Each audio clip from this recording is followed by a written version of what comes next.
Jano García, economista y director de Liberal.com. Buenas noches, Jano. ¿Qué tal, Antonio? Buenas noches. O sea que, a tenor de lo que dice Pablo Iglesias, por podríamos nacionalizar media España o España entera.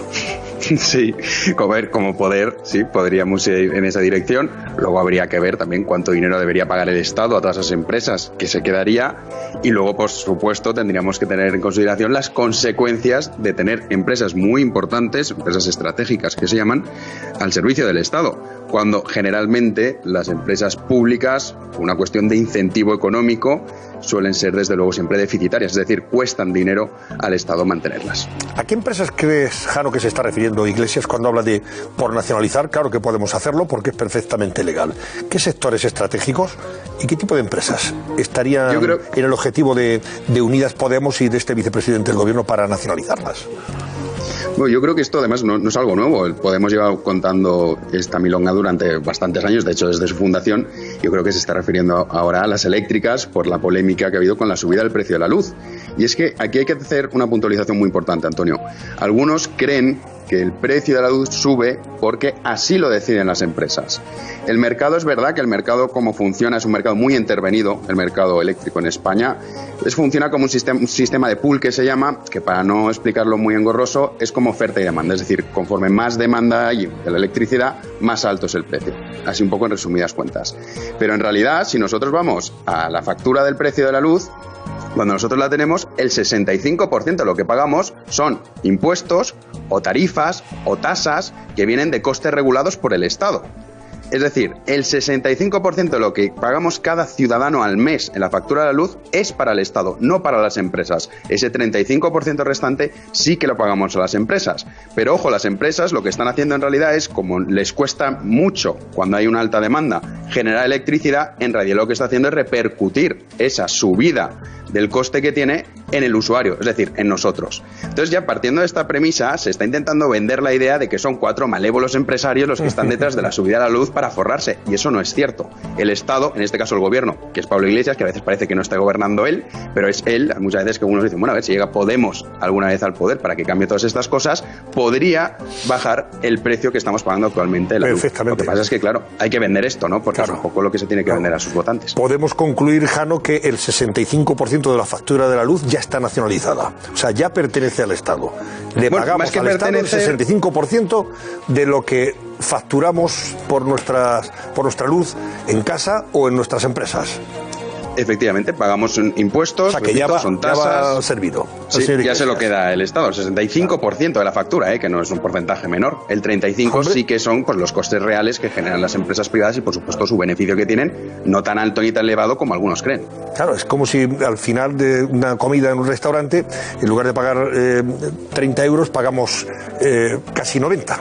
Dice, no, pero usted ha comido por 30 euros. No, pero usted me va a pagar a mí hasta 90 euros porque tengo que pagarle al Estado el resto, De 30 a 90 solo tengo que pagar al Estado, así de claro. Esa es la historia. Así es como está el asunto. Sí, por eso que esto de nacionalizar, pues bueno, no sé hasta qué punto podríamos llegar. Y luego, por supuesto, como decía antes, las consecuencias que tendría a largo plazo, porque luego las infraestructuras que van creciendo, porque cada vez somos más habitantes, cada vez la gente vive más, cada vez por suerte tenemos más viviendas, etcétera, etcétera. Esto que haga empresas públicas pueda abastecer a todo un país, como es el caso de España, que no es un país pequeño de 47 millones de habitantes, y se antoja complicado. Esto además ya lo han hecho otros países, Antonio, esto de nacionalizar la energía y la electricidad para acabar con los perversos empresarios. Tenemos el caso de Venezuela y está constantemente con cortes en la electricidad porque no son capaces de generar toda la electricidad que necesita el país. Eso es venezualizar España, que es lo que probablemente pretendiera y quisiera el señor Iglesias. Las consecuencias han sido siempre perversas y muy negativas para los intereses de los ciudadanos cuando se ha llegado a este tipo de nacionalizaciones. Hay, por ejemplo, un capítulo también muy interesante, y es el hecho de que en España, cuando se le pide al gobierno que por lo menos ayude a que paguemos algo menos de luz, que rebaje el IVA, que estamos pagando el 21% de esa factura, ¿no? Hay países que la han bajado. Portugal, sin ir más lejos, Italia, la tienen rebajada al 5 o 6%, ¿no? Y sin embargo aquí te dicen, no, es que Bruselas ya nos ha dado algún toque, ha dicho la señora Montero, que para que no abusemos del IVA reducido, pero puede hacerlo perfectamente el gobierno. Sin embargo el señor Iglesias eso no lo dice. Podría haber sido generoso y haber dicho, voy a obligar a Sánchez a que baje el IVA del precio o la factura de la luz, ¿verdad? Eso ya no. Sí.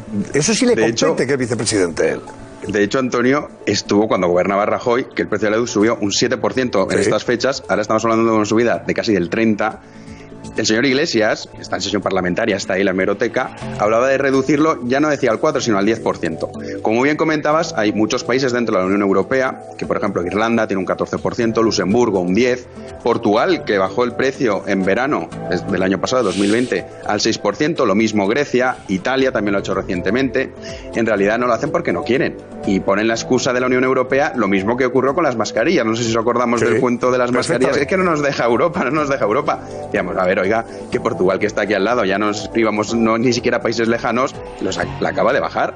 Y Bruselas ya ha dicho que esto no es así. Lo que te dice Bruselas es, vale, usted baje impuestos, reduzca el gasto. Lo que pasa es que esto es maravilloso. Aquí queremos gastar todo el dinero del mundo, que por cierto no tenemos, y a su vez tampoco queremos bajar impuestos. Entonces, claro, estamos en una situación en la que el Estado está intentando conseguir todo el dinero posible, pero esto efectivamente, por supuesto, que cuando acabe este mes, el golpe que vamos a recibir todos los ciudadanos en el precio de la luz, nos vamos a acordar bastante. Por supuesto. Una cosa más, Jano, desde el punto de vista de las previsiones económicas, no son muy halagüeñas. Para este primer trimestre se habla de un crecimiento negativo, aunque sea una contradicción per se, sí. E incluso plano o negativo.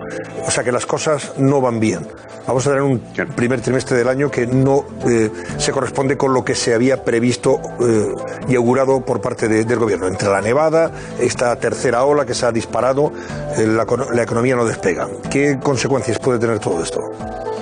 Acuérdate, Antonio, comentábamos aquí que los presupuestos generales del Estado que ha aprobado el gobierno partían de unas premisas que ya eran falsas per se, aunque hubiésemos supuesto que la tercera ola no hubiese sido tan negativa como esta. Ya no íbamos a tener esas tasas de crecimiento que preveía el gobierno, pero es que, claro, la situación que estamos viendo ahora con la pandemia, de nuevo, volver a estos, algunos casos confinamientos, otros semiconfinamientos, otros restricciones del horario, en definitiva, la contracción de nuevo de lo que es la oferta, la demanda, la gente no puede gastar, no puede consumir y muchos negocios tienen que estar cerrados. Esto es un golpe muy duro para la economía.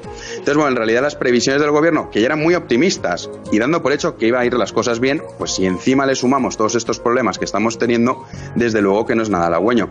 La realidad es que, como muchas veces decimos, esto durará hasta que la Unión Europea diga, bueno, hasta aquí hemos llegado, porque todo esto lo estamos pagando con deuda pública, todo lo que estamos gastando además con deuda pública. Cuando la Unión Europea diga, señores, se acabó, veremos cómo las pensiones, que es otro debate también que se ha abierto ahora por parte del ministro Escrivá, del cual Iglesias también dice que no va a participar en, digamos, retrasar la edad de jubilación.